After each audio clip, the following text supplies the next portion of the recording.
Rudra car में बैठा हुआ फोन आने का वेट कर रहा था, पर अभी तक उसे कोई कॉल नहीं आया। इसलिए वह पुलिस को फोन लगाने के बारे में सोचने लगा। पर जैसे ही उसने पुलिस को कॉल करने के लिए फोन उठाया, उसी टाइम रुद्र के पास अनजान नंबर से कॉल आने लगी। रुद्र ने जल्दी से फोन उठा लिया और कहा, हेलो, कौन? सामने से आवाज़ आई, जल्दी से यहीं पुराने वाले ब्रिज के पास पैसे लेकर पहुंचो, हम वहीं आते हैं। ठीक है, पर मीरा को साथ में लेकर आना। ठीक है कहकर उन्होंने फ़ोन कट कर दिया। रुद्र जल्दी से पुराने वाले ब्रिज के पास पहुंच गया और वहां जाकर वो उन लोगों को ढूंढने लगा। थोड़ी देर में एक पुरानी सी वैन आई और उसमें से दो गुंडे बाहर निकले, जिन्होंने पूरे मुंह पर काला कपड़ा बांध रखा था। वो आए और जोर से बोले, पैसे जल्दी से यहाँ रख दो। रुद्र सोचने लगा, अब पैसों को लेकर इन्हें गुमराह कैसे करूं। कुछ सोचकर उसने कहा, मेरे पास इतना कैश नहीं है, तुम लोगों में से कोई एक मेरे पास आकर ये चेक ले जाओ। वो गुंडे हाथ में बंदूक लिए एक दूसरे को देखने लगे। फिर उनके पीछे से एक बंदा आया और उसने कहा, लाओ, चेक भी चलेगा। रुद्र ने पूछा, कितने की अमाउंट भरूं? दूसरी तरफ से एक बंदे ने चिल्लाकर उनसे कहा, इस लड़की की कीमत 50 लाख थी और तूने कहा तू हमें डबल रुपये देगा, इसलिए अब 1 करोड़। रुद्र ने मन में कहा, बहुत पिटोगे बचवा तुम लोग आज। ये सोचते हुए रुद्र ने अपनी गाड़ी में से चेक बुक निकाली और उस पर कुछ लिखकर चेक हाथ में लेकर हाथ आगे बढ़ा दिया। ये देखकर उन लोगों ने मीरा को गाड़ी में से बाहर निकाला। एक आदमी चेक लेने आया और एक आदमी मीरा को देने के लिए रुद्र के पास आया। मीरा अभी भी बेहोश ही थी। रुद्र ने जब मीरा की हालत ऐसी देखी तो उससे रहा नहीं गया और उसने आगे बढ़कर खुद मीरा को पकड़ लिया और उसे उठाकर अपनी गाड़ी में बैठा दिया। तभी उसमें से एक आदमी जोर से चिल्लाया, सर, इस चेक पर तो साइन ही नहीं है। रुद्र ये सुनकर जल्दी से गाड़ी में बैठने जा ही रहा था कि एक ने आकर उस पर पीछे से वार कर दिया। रुद्र ने उसके हाथ को पकड़कर घुमाते हुए उसे एक लात मारी तो वो दूर जाकर गिर गया। तभी दूसरा भी आया और रुद्र ने उसे भी बहुत पीटा। फिर बाद में उन सबका सरदार आया तो रुद्र ने अब वहां पड़ी एक बंदूक ली और उस पर तान दी और पूछा, बता कौन है तू और मीरा को तूने क्यों किडनैप किया? बता, बता, नहीं तो पुलिस को फोन कर दूंगा। पुलिस का नाम सुनते ही किडनैपर्स का सरदार आकर रुद्र के पैरों पर गिरकर बोला, हमें माफ कर दीजिए सरकार, हमसे बहुत बड़ी गलती हो गई। रुद्र ने अपना पैर छुड़ाते हुए दोबारा से पूछा, पर तुम हो कौन? रुद्र के इस सवाल पर उस आदमी ने अपना नकाब निकाल दिया तो उसे देखकर रुद्र चौंक कर जोर से बोला, तुम्हारी इतनी हिम्मत कि तुमने मुझे ब्लैकमेल किया? वो आदमी रुद्र के पैरों पर गिर गया और माफी मांगने लगा। रुद्र जैसे ही उससे कुछ बोलने को हुआ, उस आदमी ने रुद्र के पैर को जोर से हिलाकर खींच दिया, जिसकी वजह से रुद्र का बैलेंस बिगड़ा और रुद्र गिरते गिरते बचा। पर जब तक रुद्र खुद को संभाल पाता, उस आदमी ने रुद्र के ऊपर बंदूक तान दी और तब तक किडनैपर के बाकी सब साथी भी रुद्र के पास आकर उसके ऊपर बंदूक तान कर खड़े हो गए। इससे पहले कि रुद्र कुछ और कर पाता, उससे पहले ही किडनैपर के एक आदमी ने अपने लीडर के इशारे पर बंदूक के पीछे की तरफ से रुद्र के सर पर जोर से दे मारा, जिससे रुद्र बेहोश हो गया। थोड़ी देर बाद जब रुद्र ने आंख खोली तो उसने खुद को एक कुर्सी से बंधा पाया और जब उसने सामने देखा तो मीरा भी वहीं बंधी हुई थी और रुद्र को खा जाने वाली नजरों से देख रही थी। रुद्र ने जब अपने आप को बंधा पाया तो रुद्र खुद को छुड़ाने की कोशिश करने लगा। तभी मीरा ने गुस्से में कहा, तुम बेवकूफ़ हो क्या? क्या ज़रूरत थी इन लोगों से पंगे लेने की? हाँ, तुम में अक्ल वकल नहीं है क्या? या फिर अकल घास चरने गई है तुम्हारी? मीरा को इतना बड़बड़ाते देखकर रुद्र ने उसे चुप कराने के लिए कहा, एक तो हम यहाँ मुसीबत में हैं और तुम्हें गुस्सा करने की पड़ी है। मीरा ने गुस्से में कहा, पागल हो गए हो तुमने देखा नहीं उन लोगों ने तुम्हें कितनी जोर से मारा? मैंने देखा और ये देखकर तो मेरी जा। अपनी बात कहते हुए मीरा अचानक से रुक गई। रुद्र ने ये बात सुनकर असमंजस में पूछा, क्या बोला तुमने? जा, क्या कहा तुमने, बताओ? मीरा ने बात बदलते हुए कहा, उन लोगों को तुम्हें इतनी जोर से मारते देखकर मुझे मेरी जान की फिक्र होने लगी थी। मुझे लगने लगा था कि कहीं वो लोग तुम्हारी वजह से मेरा भी यही हाल न कर दें। रुद्र पूरी बात सुनकर बोला, ओह, वैसे डोंट वरी, मैं जब तक यहाँ हूँ तुम्हें कुछ नहीं होने दूंगा। मीरा ने अपने मन में कहा, तुम्हें कुछ हो गया तो मैं बर्दाश्त नहीं कर पाऊंगी रुद्र। तुम्हें इस हालत में देखकर तो मेरी जान ही निकल गई थी। मीरा ये सब सोचने में लगी हुई थी, पर रुद्र सिर्फ ये सोच रहा था कि यहाँ से कैसे बचकर निकला जाए। वो मन ही मन इधर उधर के सामान को देखकर वहाँ से बचकर निकलने की प्लानिंग कर रहा था। तभी रुद्र की नज़र एक धारदार पतरे की नोक पर गई, जो वहाँ ऐसे ही बेकार सामान में पड़ा हुआ था, जिससे रस्सी आसानी से काटी जा सकती थी।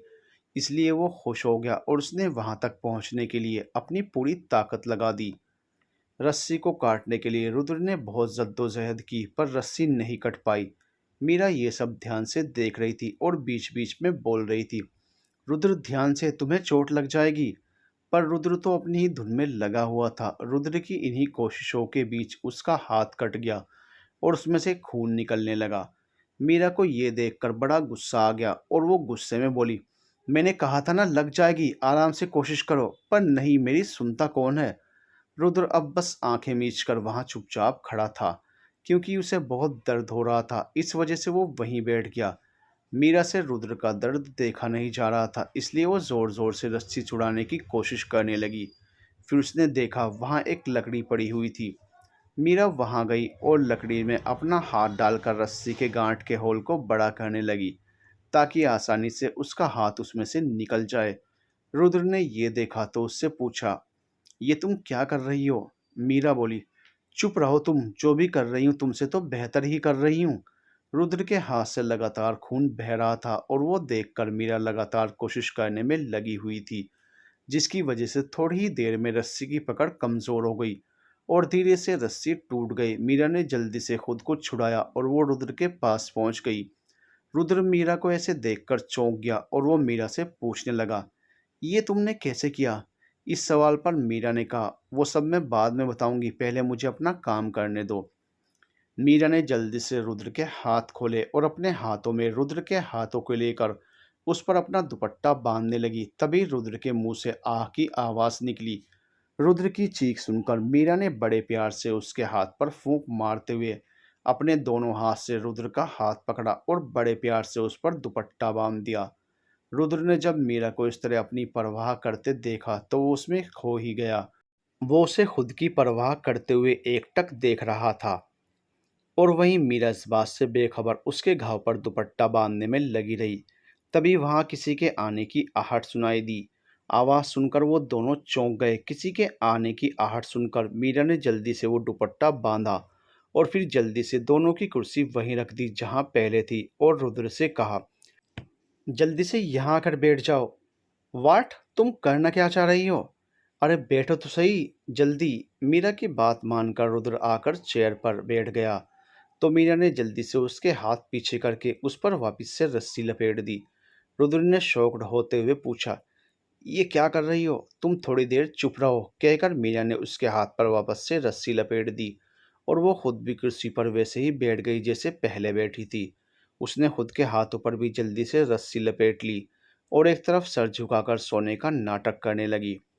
तभी किसी ने दरवाज़ा खोला तो रुद्र ने भी जल्दी से अपना सर झुका लिया और सोने का नाटक करने लगा। वो आदमी सिर्फ ये चेक करने आया था कि कहीं ये लोग भाग तो नहीं गए। जब उसने देखा दोनों सही सलामत अपनी अपनी जगह पर बैठे हैं तो वो वापस चला गया। उसके वापस जाने की आवाज़ सुनकर मीरा ने जल्दी से अपनी आंखें खोली और रुद्र से बोली, आई थिंक अब हमें यहाँ से भागना चाहिए। रुद्र ने हाँ में सर हिलाते हुए कहा, रुको मैं करता हूँ कुछ। तो मीरा बोली, नहीं रहने दो, तुम करने कुछ और जाते हो कुछ और जाता है। मीरा की बात सुनकर रुद्र अपने हाथ से रस्सी हटाते हुए बोला, क्या। देखो एक बार मुझे हाथ में लग गई, इसका मतलब ये नहीं है कि मैं कुछ कर नहीं सकता। और वैसे भी अब थोड़ा सा ध्यान देना पड़ेगा कि निकलते समय किसी भी आवाज़ से ये लोग जाग ना जाएं। समझी मिस होशियार। मुझे टोंट मारना बंद करो रुद्र और जल्द से जल्द यहाँ से निकलने के बारे में सोचो। रुद्र मीरा को चुप कराने के लिए बोला, पहले तुम शांत हो जाओ तभी तो कुछ सोचूंगा। इस पर भी मीरा ने कहा, हाँ हाँ सोच लो, आराम से सोच लो, तुम्हारे पास टाइम ही टाइम है। ये कहते हुए मीरा चुपचाप वहीं बैठ गई तो उसे चुप देखकर रुद्र बोला, ये अच्छा काम किया तुमने। और मीरा ने हंसते हुए इस बात का जवाब दिया, अब बातें बंद करो और काम करो। श्योर, कहते हुए वो इधर उधर देखने लगा। उसने देखा ऊपर की साइड एक छोटी सी खिड़की थी। रुद्र ने घास फूस पर चढ़कर देखा, वहां एक पुरानी सी जाली लगी हुई थी रुद्र ने अपने हाथ से जैसे तैसे उस जाली को तोड़ दिया और उसे अंदर की तरफ फेंक दिया।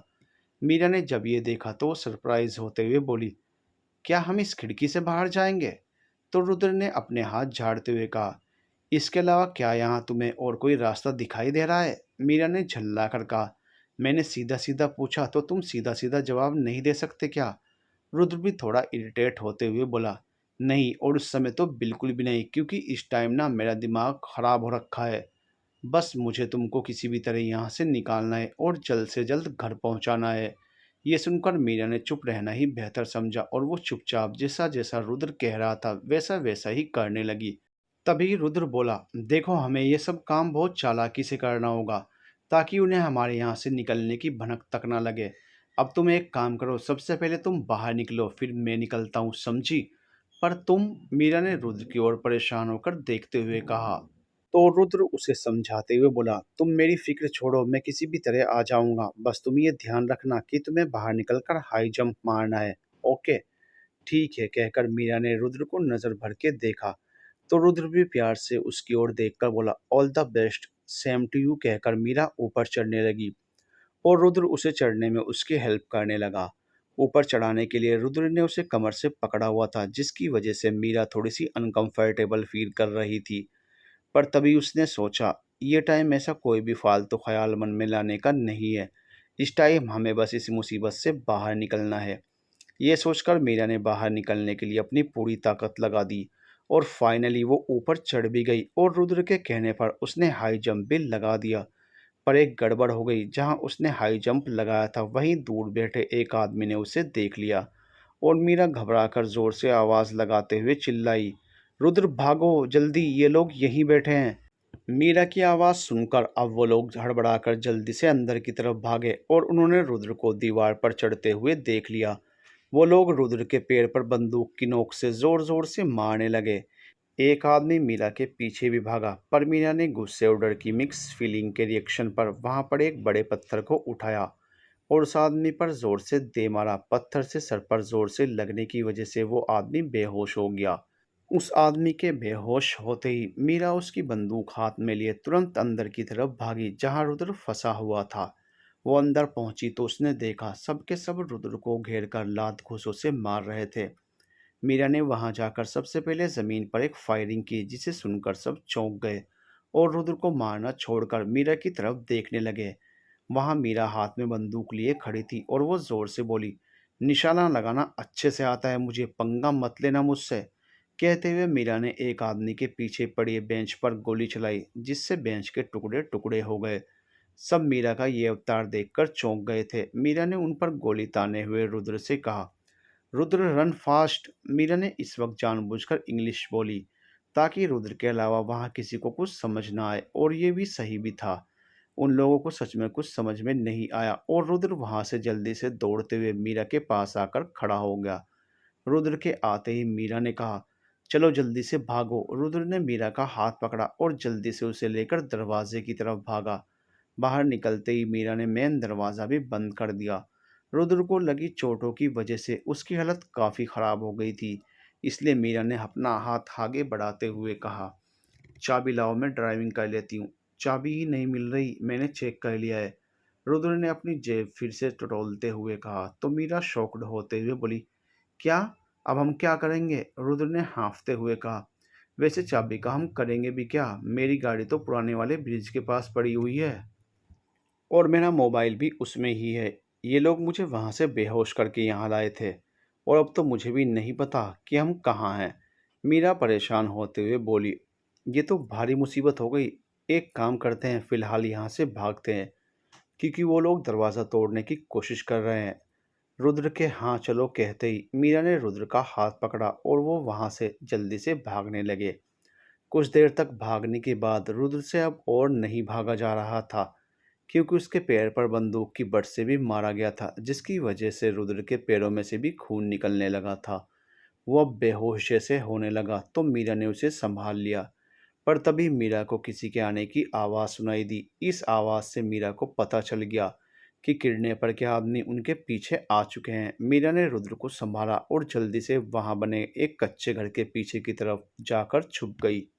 रुद्र बेहोशी की हालत में चुपचाप मीरा से सटकर खड़ा था। मीरा ने उसको दीवार की तरफ खड़ा कर दिया और खुद उसके सामने उसकी ढाल बनकर खड़ी हो गई। उसने एक हाथ से रुद्र का हाथ पकड़ा हुआ था और दूसरे हाथ में बंदूक संभाली हुई थी। रुद्र बेहोशी की हालत में भी मीरा के इस साहस भरे कामों को ऑब्जर्व कर रहा था। इधर वो गुंडे लोग उस मिट्टी के घर से कुछ ही दूर आकर खड़े हो गए, जहां ये दोनों लोग छुपे हुए थे। अब मीरा को खुद से ज्यादा रुद्र की फिक्र होने लगी थी। उसने रुद्र के चेहरे को अपने हाथों में लिया और कहा, तुम घबराओ मत, मैं तुम्हें कुछ नहीं होने दूंगी, समझे? रुद्र ने हाँ में सिर हिलाया तो मीरा ने उसके चेहरे पर प्यार से हाथ फेरा और कहा, मैं देखती हूँ उन लोगों को। ये कहकर मीरा ने रुद्र को वहीं दीवार के सहारे से जमीन पर बैठा दिया और खुद छुप कर उन लोगों को देखने लगी। वो 4-5 लोग मिलकर उन दोनों को ही ढूंढ रहे थे, इससे पहले कि उनमें से एक भी गुंडा उस कच्चे मकान की ओर देखता।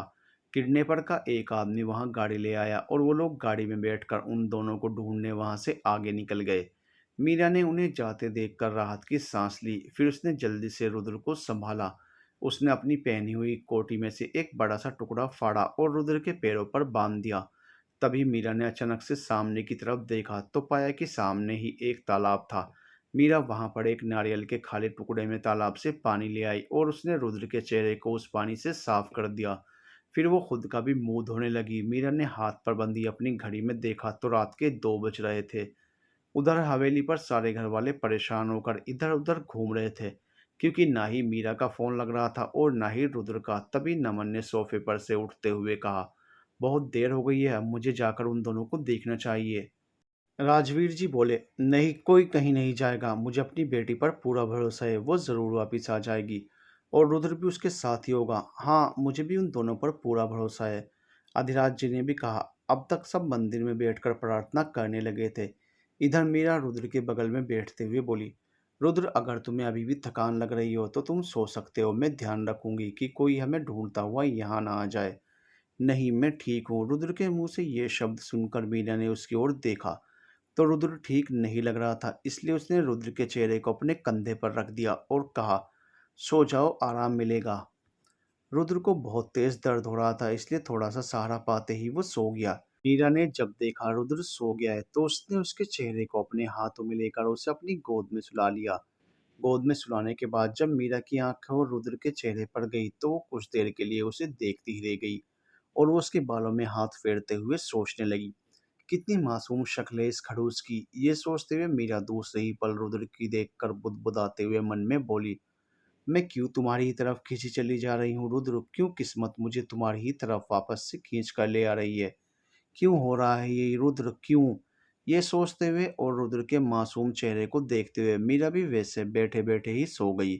जब मीरा की आंख खुली तो उसने देखा सुबह हो चुकी थी, पर अभी भी थोड़ा सा अंधेरा ही था, इसलिए उसने अंधेरे में ही किडनैपर से बचकर निकलने का विचार किया, वरना वो लोग फिर से उनके पीछे पड़ सकते थे। ये सोचकर मीरा ने रुद्र के सिर को धीरे से अपनी गोद में से हटाया और वहीं पड़े एक हरे घास के बंडल पर रख दिया और खुद वो कच्चे मकान के आगे जाकर देखने लगी, ताकि उसे कोई तो दिखे जो उसकी मदद कर सके। तभी मीरा को दूर से एक दूध वाला आता दिखा तो मीरा उस दूध के टेम्पो के सामने जाकर खड़ी हो गई और गाड़ी रुकवाने के लिए हाथ दिखाने लगी। टेम्पो वाले ने मीरा को देखकर अचानक से ब्रेक मारा और जोर से चिल्लाकर पूछा, क्यों मैडम, सुबह सुबह मरने का इरादा है क्या? मीरा बोली, अरे नहीं भैया, वो बस हम कुछ गुंडों के चंगुल में फंस गए थे और उन्होंने हमें घायल कर दिया। ये कहते हुए मीरा ने उसे अपनी सारी कहानी सुना दी और लास्ट में बोली, आप बस हमें हॉस्पिटल तक छोड़ दीजिए। ज़रूर मैडम, कहकर दूध वाले भैया ने उन्हें हॉस्पिटल छोड़ने जाने के लिए हामी भर दी। तो मीरा दूध वाले को रुद्र के पास ले आई तो दूध वाले ने रुद्र को देखते ही कहा, ये तो बेहोश लग रहे हैं, आप इन्हें जल्दी से एक तरफ से उठाइए और मैं उन्हें दूसरी तरफ से उठाता हूँ। मीरा उस दूध वाले भैया के साथ रुद्र को उठाकर टेम्पो में ले आई और पीछे थोड़ी सी जगह करके बैठ गई। दूध वाले ने जल्दी से उन्हें हॉस्पिटल तक पहुंचा दिया। वहां पहुंचकर रुद्र को स्ट्रेचर पर लेटाकर मीरा ने दूध वाले भैया को थैंक्स कहा और अपना नंबर देते हुए बोली, अब से आप ही हमारे घर दूध लेके आइएगा। ज़रूर मैडम, कहकर दूध वाले भैया वहां से चले गए। मीरा भी जल्दी से रुद्र को लेकर हॉस्पिटल के अंदर पहुंच गई। उसने रिसेप्शन पर पहुंचकर सबसे पहले अपने पापा को फ़ोन किया। राजवीर जी ने अनजान नंबर देखा तो जल्दी से फ़ोन उठा लिया। तभी दूसरी तरफ से मीरा की आवाज़ सुनकर उनकी आंखों में से खुशी के आंसू निकलने लगे। मीरा ने कहा, पापा आप रोना बाद में, पहले आप जल्दी से आगरा बाईपास रोड के हॉस्पिटल में आ जाओ। रुद्र को थोड़ी सी चोट लग गई है, इसलिए वो बेहोश है। हम अभी आते हैं बेटा, कहकर राजवीर जी ने फ़ोन कट कर दिया। रिसेप्शन पर से रुद्र के नाम का पर्चा कटाकर मीरा ने डॉक्टर से बात की और रुद्र के घाव की ड्रेसिंग करने के लिए कहा, तो डॉक्टर ने वहीं पर रुद्र का नॉर्मल चेकअप किया और रुद्र को ड्रेसिंग रूम में लेकर चले गए। मीरा ड्रेसिंग रूम के बाहर बैठकर रुद्र का इंतजार करने लगी। इधर राजवीर जी ने सबको मीरा के कॉल के बारे में बता दिया और सब जल्दी से हॉस्पिटल के लिए घर से निकल गए। पर हॉस्पिटल शहर से कुछ दूरी पर था, इसलिए उन्हें वहां पहुंचने में टाइम लग गया। तब तक मीरा ने वहां के कैंटीन में जाकर 2 एनर्जी ड्रिंक ले ली, एक खुद के लिए और एक रुद्र के लिए। इधर ड्रेसिंग करवाते हुए रुद्र को होश आने लगा। बेहोशी की ही हालत में रुद्र ने आंखें खोलकर देखा तो खुद को हॉस्पिटल में देखकर चौंक गया और घबराकर उठकर बैठते हुए बोला, ये मैं कहाँ हूँ और मेरे साथ जो लड़की थी वो कहाँ है? डॉक्टर ने रुद्र को काम डाउन करते हुए वापस से बेड पर लेटाते हुए कहा, आप घबराइए मत, वो लड़की बाहर ही खड़ी है और वो ही आपको यहाँ लेकर आई थी। वैसे आप बहुत लकी हो जो आपको ऐसी खूबसूरत और केयरिंग लड़की मिली है। यू नो व्हाट, वो जब से यहाँ आई है एक सेकंड भी आराम से नहीं बैठी है। बोल रही थी कि आपको ड्रेसिंग हो जाए तभी उनको चैन मिलेगा। ये सब सुनकर रुद्र थोड़ा रिलैक्स हो गया और वो मीरा के बारे में सोचते हुए ही बची हुई ड्रेसिंग करवाने लगा। थोड़ी ही देर में उसकी ड्रेसिंग कंप्लीट हो गई और तब तक रुद्र पूरी तरह से होश में भी आ गया। डॉक्टर्स रूम से बाहर निकले तो उनके बाहर जाते ही मीरा अंदर आ गई। मीरा को देखते ही रुद्र खुश होकर मुस्कुराते हुए उसे देखने लगा। वहीं मीरा बिना किसी भाव के ड्रेसिंग रूम में आते ही रुद्र के हाथ में एनर्जी ड्रिंक पकड़ाकर बोली, लो इसे पी लो। रुद्र ने चुपचाप वो एनर्जी ड्रिंक पकड़ी और उसे पीने लगा। मीरा उसे ड्रिंक पकड़ाकर उठकर बाहर की तरफ देखने लगी कि उसके घर वाले आए और वो उन्हें हग कर सके। लेकिन रुद्र को ना जाने क्या हुआ था, रुद्र एनर्जी ड्रिंक पीते हुए भी एकटक मीरा की तरफ ही देखे जा रहा था। और वहीं इस बात से बेखबर मीरा घरवालों के इंतजार में खिड़की से बाहर देख रही थी। जब वो राह देखते देखते थक गई तो उसने रिसेप्शन पर जाकर फिर से अपने पापा को कॉल लगा दिया। इधर राजवीर जी ने मीरा की कॉल आती देखी तो वो जल्दी से कॉल उठाते हुए बोले, हेलो मीरा, हाँ बोलो बेटा। हेलो पापा, आप लोग कहाँ हैं? हम बस रास्ते में ही हैं बेटा। तुम लोग जिस हॉस्पिटल में हो वो हॉस्पिटल शहर से काफ़ी दूर है, इसलिए हमें आते आते कम से कम 2 घंटे तो लग ही जाएंगे। मीरा ने चौंकते हुए कहा, 2 घंटे?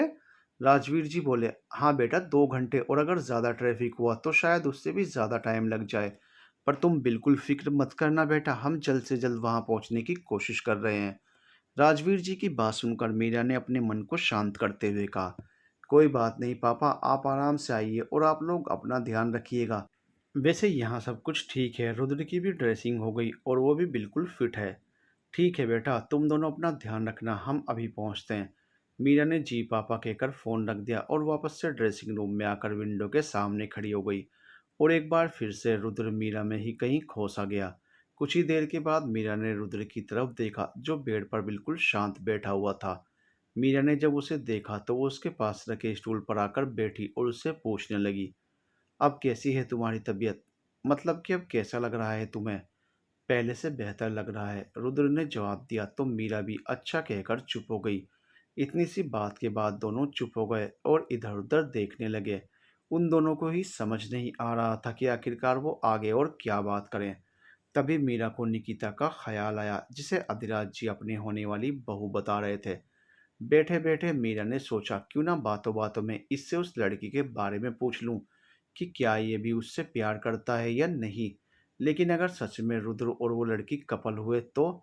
नहीं नहीं, हे भगवान, अगर ऐसा हुआ तो मैं क्या करूँगी? नहीं, ऐसा नहीं हो सकता। पर ऐसा हुआ तो, और सच में इनकी शादी हो गई तो? ऐसा सोचते हुए मीरा रुद्र और निकिता की शादी का सीन इमेजिन करने लगी और फिर उनके हनीमून का सीन भी। ये सब सीन देखते हुए ही उसने आंखें बंद की और घबराकर अपने दोनों हाथों को अपने कानों पर रखकर खुद से ही चीखते हुए बोली, नहीं ये नहीं हो सकता, नहीं हो सकता, बस नहीं हो सकता। मीरा के अचानक चिल्लाने से सबसे पहले तो रुद्र चौंक गया और फिर उसने पूछा, मीरा आर यू ओके? क्या नहीं हो सकता? ये तुम क्या बोल रही हो और ऐसे घबराई हुई क्यों हो? रुद्र की आवाज़ से मीरा की तंद्रा टूटी और उसने पहले धीरे से अपनी आंखें झुका ली और फिर अपनी आंखें खोलकर रुद्र की तरफ देखा तो वो तो उसके सामने ज्यों का त्यों बैठा हुआ था। ये देखकर मीरा खुश हो गई और उसकी आत्मा को थोड़ी सी शांति मिली। फिर उसने मन में कहा, इसका मतलब ये सब सिर्फ मेरी सोच थी और मैं भी ना कुछ ज़्यादा ही सोच लेती हूँ। ये सोचते हुए वो रुद्र को देखने लगी और रिलैक्स करते हुए वो पास पड़े गिलास को उठाकर पानी पीने लगी। तभी रुद्र ने चिल्लाते हुए कहा, अरे ये मेरा झूठा गिलास था। मीरा एक घूंट में ही गिलास का सारा पानी पी गई। पर फिर जब उसने रुद्र की बात सुनी तो उसने चौंकते हुए पूछा, क्या? हाँ, वो मेरा झूठा गिलास था, मीरा ने मुंह बनाते हुए कहा। अच्छा जी। रुद्र ने हाँ कहा। सुनकर मीरा हड़बड़ाते हुए बोली, सॉरी वो मैं। रुद्र मीरा को यूं हड़बड़ाते देखकर हंसता हुआ बोला, अरे इसमें क्या सॉरी, इट्स ओके। वैसे तुम इतना जोर से चीखी क्यों थी? मीरा रुद्र का ये सवाल सुनकर घबरा गई, पर फिर भी उसने खुद को संभालते हुए कहा, वो मैं देख रही थी कि यहाँ पर ना एक सांप ने मुझ पर हमला कर दिया था। उस सांप को सामने से आता देख डर के मारे मेरी चीख निकल गई। मीरा की इस बात को सुनकर रुद्र जोर जोर से हंसने लगा। उसे हंसता देखकर मीरा को भी हंसी आ गई और वो दोनों जोर जोर से हंसने लगे। मीरा हंसते हुए चोर नजरों से रुद्र को खुलकर हंसते हुए देख रही थी। मीरा रुद्र को ऐसे हंसता हुआ देखकर बोली, तुम हंसते हुए बहुत अच्छे लगते हो, ऐसे ही हंसते रहा करो। ये सुनकर रुद्र मीरा की तरफ देखने लगा। मीरा उसे अपनी तरफ देखता हुआ पाकर घबरा गई और हड़बड़ाकर बोली, नहीं सच में आज से पहले मैंने तुम्हें कभी ऐसे खुलकर हंसते हुए देखा ही नहीं था ना, इसलिए मैंने अभी ही नोटिस किया। इस बात पर रुद्र बोला, आज से पहले मेरा कभी तुम जैसी पागल लड़की से सामना नहीं हुआ था ना। और ये कहते हुए रुद्र और जोर जोर से हंसने लगा और मीरा चुपचाप होकर सोचने लगी उस लड़की के बारे में पूछने का। ये अच्छा मौका है इससे उस लड़की के बारे में पूछने का। तो मीरा ने तुरंत कहा, क्यों, मेरे जैसी या फिर मुझसे भी अच्छी अच्छी लड़कियां? रुद्र ने मीरा की ये बात सुनकर उससे कंफ्यूज होकर पूछा, मतलब ये कि मुझसे भी अच्छी अच्छी लड़कियां तुम्हारे आगे पीछे ही तो घूमती रहती हैं पूरे दिन, और अब तो तुम्हारी होने वाली वाइफ भी यहाँ आ गई है, तो अब तो तुम रोज इसी तरह खुलकर हंस पाओगे। रुद्र ने ये सब सुनकर शॉक्ड होते हुए पूछा, होने वाली वाइफ? कौन? क्यों, तुम्हारी होने वाली वाइफ के बारे में तुम्हें ही नहीं पता? नहीं, कौन है वो? रुद्र ने पूछा तो मीरा चिढ़ते हुए बोली, अच्छा तो कल जब सुबह में तुम्हारे घर आई थी वो कौन थी? वो तो निकिता है, रुद्र ने नॉर्मल टोन में कहा। देखो, मुझे अंकल ने ही कहा है कि वो तुम्हारे घर की बहू है, और दीप्ति भाभी भी बोल रही थी कि वो उनकी होने वाली देवरानी है। रुद्र इस बात पर और जोर जोर से हंसने लगा और बोला, तुम ना सच में पागल हो, वो मेरी बेस्ट फ्रेंड है, हम दोनों सिर्फ अच्छे दोस्त हैं और कुछ नहीं। वो तो पापा यूं ही सबको बोलते रहते हैं कि वो उनकी होने वाली बहू है क्योंकि वो उन्हें पसंद है, और शायद उन्होंने निकिता के पापा से वादा किया हुआ था कि वो दोनों मिलकर हमारी शादी करवाएंगे। पर तुम जानती हो ऐसा पुराने ज़माने की सोच है, ऐसी सब बातों में कौन विश्वास करता है, और मैं तो बिल्कुल भी विश्वास नहीं करता, क्योंकि सबसे पहली बात तो मैं प्यार में ही विश्वास नहीं करता।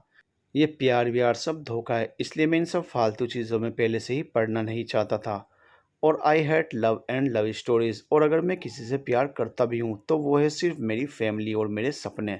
और हाँ, तुमने मुझे उस दिन जो उस लड़की के साथ देखा था तो वो भी सिर्फ और सिर्फ एक टाइम पास ही थी, और उस दिन मैं कुछ ज़्यादा ही टेंशन में था, इसलिए वो सब।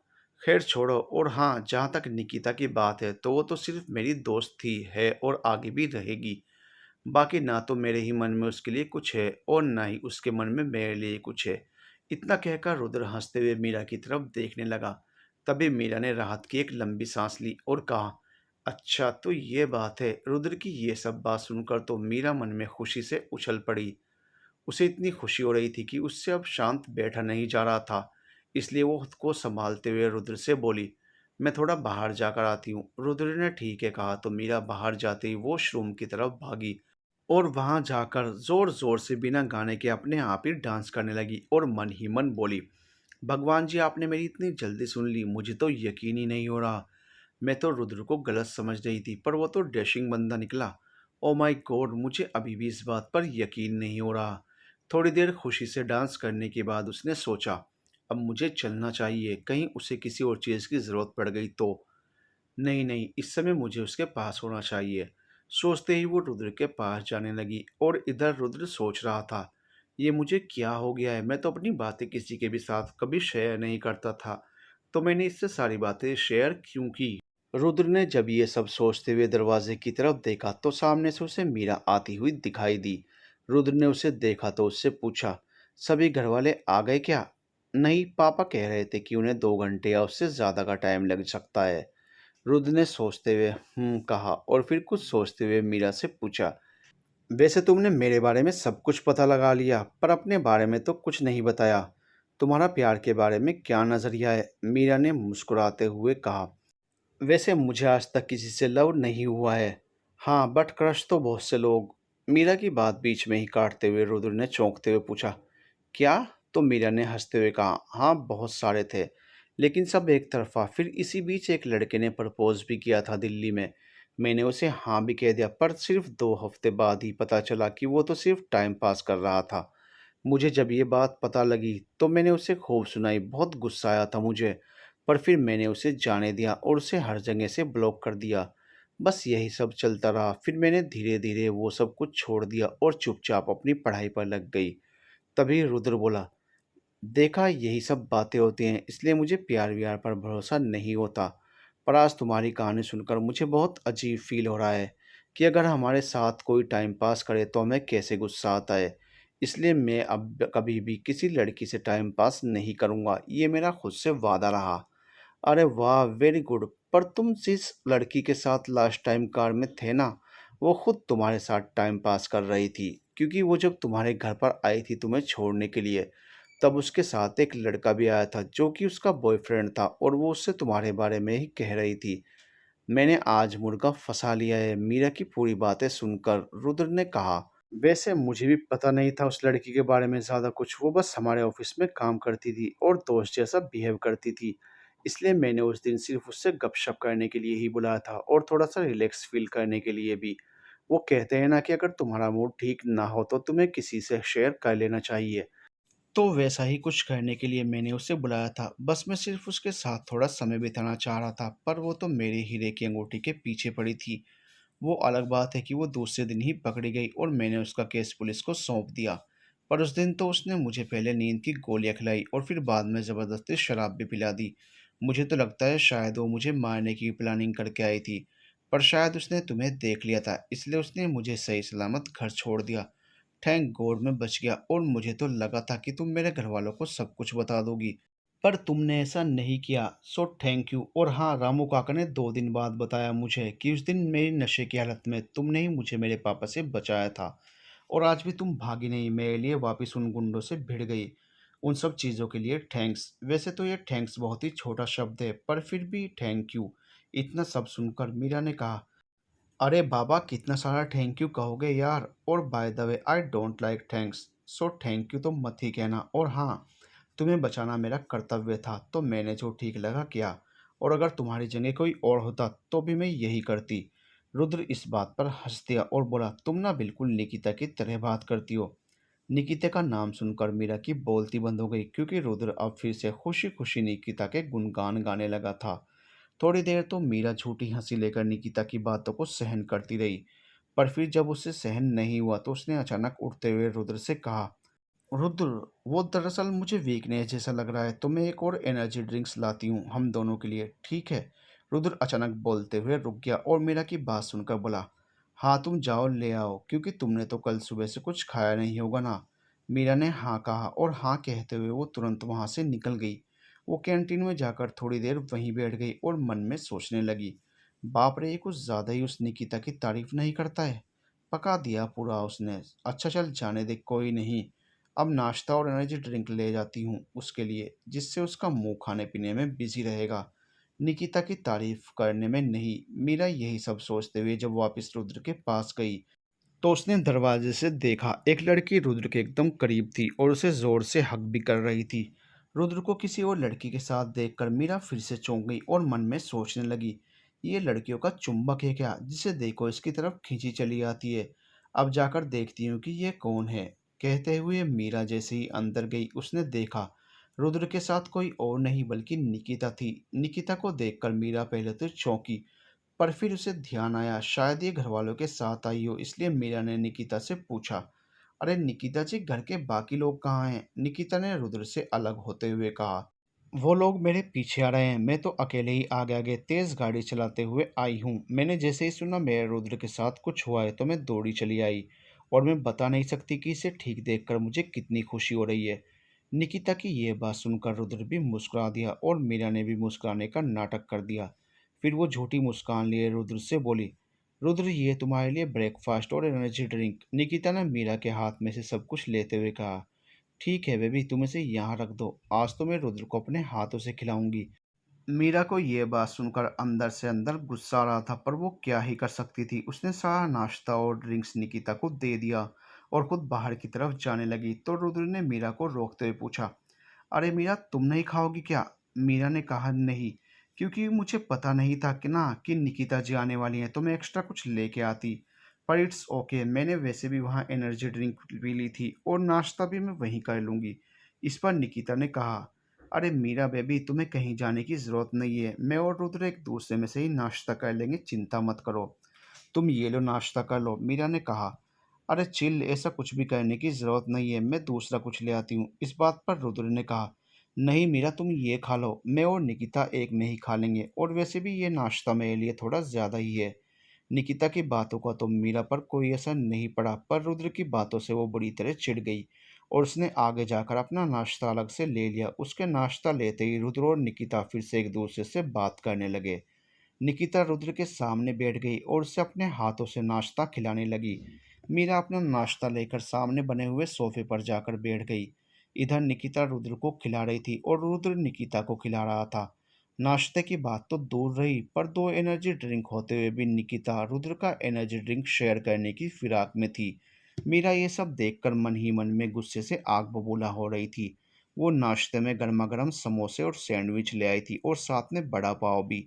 मीरा ने गुस्से में उनकी तरफ देखते हुए सैंडविच और समोसा तो खा लिया, पर जब वड़ा पाव की बारी आई तो गुस्से में उसने वड़ा पाव की जगह भूल से मिर्ची उठाकर खा ली। मिर्ची खाते ही उसके मुंह से जोर से आवाज निकली, आ। ये आवाज सुनकर ही रुद्र का ध्यान उस तरफ गया और उसने पूछा, क्या हुआ मीरा? उठते हुए वो जल्दी से मीरा के पास आया। उसने देखा तो मीरा की आंखों में से पानी निकल रहा था और वो जोर जोर से सीसी कर रही थी। रुद्र ने जब ये देखा तो उसने बिना समय गंवाए अपना झूठी एनर्जी ड्रिंक मीरा को पिला दी। एनर्जी ड्रिंक पीकर मीरा को थोड़ा सा आराम मिला। तभी निकिता ने कहा, रुद्र बेबी, तुमने भूल से उसे अपनी झूठी एनर्जी ड्रिंक पिला दी। ये बात सुनकर मीरा सोच में डूब गई। रुद्र ने कहा, कोई बात नहीं निकिता, इस समय मीरा का ठीक होना जरूरी था, ना कि मेरा एनर्जी ड्रिंक पीना। मीरा ने थोड़ी राहत की सांस ली और रुद्र से कहा, थैंक यू। रुद्र ने वहीं सोफे पर उसके पास बैठते हुए कहा, लेकिन ये सब हुआ कैसे? तो मीरा ने बहाना बनाते हुए कहा, अरे वो क्या है ना, मम्मी पापा कब आएंगे, मैं उस बारे में ही सोच रही थी और सोचते सोचते मैंने बड़ा पाव की जगह मिर्ची खा ली। ये बात सुनकर निकिता को हंसी आ गई और वो जोर जोर से हंसने लगी। उसे हंसता हुआ देखकर रुद्र को भी हंसी आ गई और उन दोनों को हंसता हुआ देखकर मीरा को भी हंसी आ गई। वो तीनों हंसी रहे थे कि तभी पीछे से आवाज आई, अरे मीरा, कैसी हो बेटा तुम? तीनों ने जब दरवाजे की तरफ देखा तो उनके सारे घर वाले वहां पहुंच गए थे। राजवीर जी जल्दी से मीरा के पास आए। मीरा भी उन्हें देखते ही जाकर उनके गले से लग गई और इधर अधिराज जी ने आकर जल्दी से रुद्र को गले से लगा लिया। तब तक आंचल जी, गायत्री जी, दीप्ति और नमन भी अंदर आ गए। सभी जाकर एक दूसरे से गले मिलने लगे। राजवीर जी ने तुरंत मीरा को बिठाते हुए पूछा, वो लोग कौन थे बेटा? तुम अभी बताओ, मैं अभी उन लोगों के हवालात में डलवा देता हूँ। इस बात पर रुद्र ने राजवीर जी से कहा, वो दरअसल बात यह है कि वो गंडे मेरे लिए आए थे, मुझे किडनैप करने के लिए आए थे, पर उन्हें ये पता था कि मीरा भी हमारी फैमिली का ही एक हिस्सा है, तो उन्होंने जब मीरा को देखा तो उन्होंने मीरा को उठा लिया। मीरा ने चौंक कर उठते हुए पूछा, क्या? ये कहानी तुमसे किसने कही? रुद्र ने चौंकते हुए पूछा, क्या कहानी? अरे मैं तो सच बता रहा हूँ, क्योंकि मैंने उस गुंडे के चेहरे को देखा था, जिसे मैं पहले से ही पहचानता था, क्योंकि उसने मुझे पहले भी कई बार किडनैप करने की कोशिश की थी। इसलिए मीरा ने कहा, तो तुम्हें लगा कि उसने तुम्हारी वजह से मुझे किडनैप किया है, इसलिए तुम मुझे बचाने आए थे? रुद्र ने कहा, हाँ। क्यों? मीरा ने कहा, क्योंकि असली बात कुछ और ही है। इसलिए उसने अपने पापा की तरफ देखते हुए कहा, पापा, रुद्र ने जो भी कहा वो सब गलत है। दरअसल जब मैं कल घर से निकली तो एक गाड़ी ने मुझे रॉन्ग साइड से आकर ठोक दिया। मुझे गुस्सा आया तो मैंने उसे उतरकर सुनाना चालू कर दिया, पर वह सुनने वालों में से कहाँ था, उसने तो उल्टा मुझे ही सुना दिया। और एक ने तो कहा, एक काम करते हैं, ये ज़्यादा बोल रही है तो इसे ही उठा लेते हैं और बाद में इसके पापा से पैसे लेंगे। दूसरे ने कहा, ठीक है, पर वो जैसे ही मुझ पर हमला करने को हुआ तो मैंने उसे रोका, पर फिर उन्होंने डायरेक्ट मेरे सर पर दे मारा जिसकी वजह से मैं बेहोश हो गई। और फिर जब मेरी आंखें खुली तो मैंने सामने डायरेक्ट रुद्र को देखा जो मुझे लेने के लिए वहां मेरी गाड़ी के पास खड़ा था। और रुद्र को देखकर पहले तो मैं चौंक गई, पर फिर धीरे धीरे पता चल गया कि शायद ये गुंडे रुद्र को पहले से जानते थे। इसलिए उन्होंने रुद्र से ये कहा कि अगर वो पैसे लेकर नहीं आए तो वो मुझे नहीं छोड़ेंगे। और उन्होंने फिर रुद्र को ब्लैकमेल करना चालू कर दिया। और इससे पहले रुद्र मुझे बचा पाता, उन लोगों ने मिलकर इसे भी बेहोश कर दिया और किडनैप कर लिया। फिर मीरा ने सभी को धीरे धीरे अभी तक की सारी कहानी सुना दी। राजवीर जी ने जब मीरा की ये सारी बातें सुनी तो उनकी आंखों में आंसू आ गए और उन्होंने आगे बढ़कर मीरा को गले से लगा लिया और कहा, मुझे पता है कि तू मेरा बहादुर बच्चा है, इसलिए तो मैं ज़्यादा टेंशन नहीं ले रहा था। मीरा ने कहा, हाँ पापा, मैं आपका बहादुर बेटा हूँ। सबने मीरा की इस बहादुरी के लिए तालियां बजाई। फिर कुछ पेपर और फीस की फॉर्मेलिटीज़ के बाद सब हॉस्पिटल से घर के लिए रवाना हुए। हॉस्पिटल आते समय तो बाकी सब लोग एक साथ ही एक गाड़ी में आ गए थे, पर निकिता अलग गाड़ी ले आई थी, इसलिए जाते समय सबने नक्की किया कि बड़े लोग एक गाड़ी में और बाकी सब बच्चे एक गाड़ी में। इसलिए राजवीर जी, गायत्री जी, अधिराज जी और आंचल जी एक गाड़ी में बैठ गए और बाकी सब बचे हुए लोग दूसरी गाड़ी में बैठ गए। To be continued.